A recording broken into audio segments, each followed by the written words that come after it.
से इस समीकरण को हल करना है, ठीक है ना।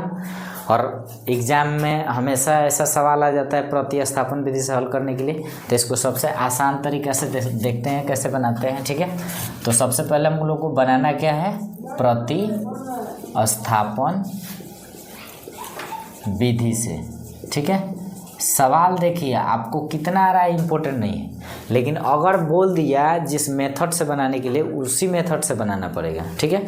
ये सवाल तो दूसरा तरीका से आपको विलोपन विधि से बनाना होगा तो ज़्यादा आसान है, लेकिन अगर बोला है कि प्रतिस्थापन विधि से बनाना है तो उसी विधि से ही बनाना है, ठीक है, दूसरा विधि से नहीं बनाना है। तो चलिए प्रतिस्थापन विधि से आप लोग को पता है पहले क्या करते हैं, पहले एक समीकरण से चलते हैं। तो हम लोग यहाँ लिख ले रहे हैं समीकरण 1 से, है ना, 1 से ही चलते हैं। चलिए तो x प्लस वाई बराबर कितना है 2m, एक का मान निकाल लेते हैं तो x बराबर कितना हो जाएगा 2m माइनस के वाई, इसको मान लेते हैं समीकरण 3। अब इस x का मान उठा के रखेंगे समीकरण 2 में, वहीं लिखेंगे x का मान समीकरण समीकरण 2 में रखने पर, ठीक।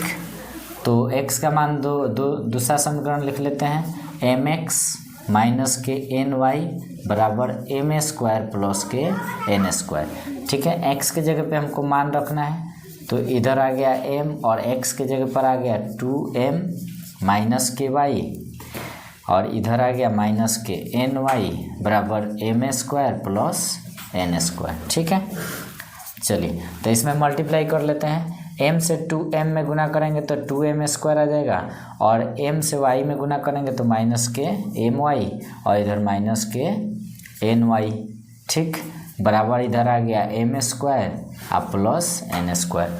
ये 2m स्क्वायर उधर भेज सकते हैं, ठीक है। तो इधर बच जाएगा my माइनस के ny, और इधर आ गया m स्क्वायर प्लस के n स्क्वायर, और इधर आ जाएगा माइनस के 2m स्क्वायर, ठीक।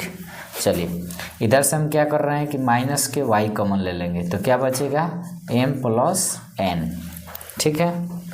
और यहाँ देखिए m स्क्वायर में से 2m स्क्वायर घटाएंगे तो कितना आ जाएगा माइनस के m स्क्वायर, और यहाँ आ गया प्लस के n स्क्वायर, ठीक है, प्लस के n स्क्वायर। चलिए अब आगे समझते हैं।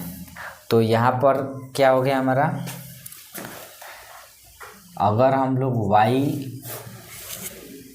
माइनस के y है m प्लस के n बराबर इधर लिख सकते हैं, माइनस अगर हम लोग कॉमन ले लेंगे तो m स्क्वायर, और यहाँ पर क्या आ जाएगा प्लस है तो क्या हो जाएगा माइनस के n स्क्वायर हो सकता है, ठीक है। चलिए तो ये माइनस और ये माइनस क्या हो गया प्लस, तो y इंटू कितना आ गया m प्लस के n, अब इधर क्या बचा m स्क्वायर माइनस के n स्क्वायर।